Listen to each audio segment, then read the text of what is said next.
A PG&E safety specialist stands in a single-family home and speaks to camera.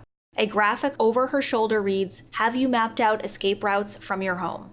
A split screen shows a family discussing escape routes and then practicing exiting their home through 2 different doors.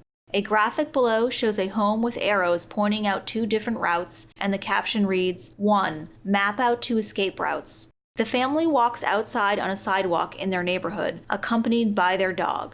A graphic below shows the home with dotted lines leading to an X mark away from the home, and the caption reads, 2. Designate a meeting area.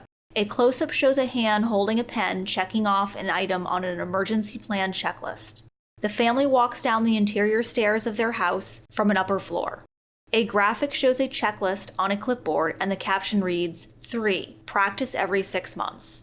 The dad holds a clipboard while the family gathers around him to look at the emergency plan checklist. The younger daughter discusses the emergency plan with her parents.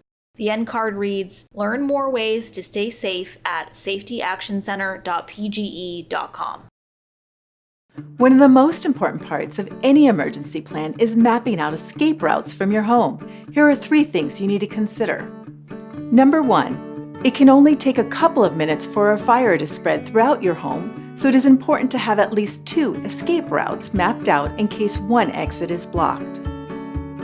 2, make sure you have a designated meeting location for your family a safe distance away from your home.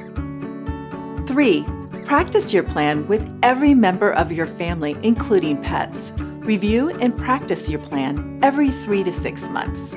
To learn more ways to stay safe, see the complete checklist at safetyactioncenter.pge.com.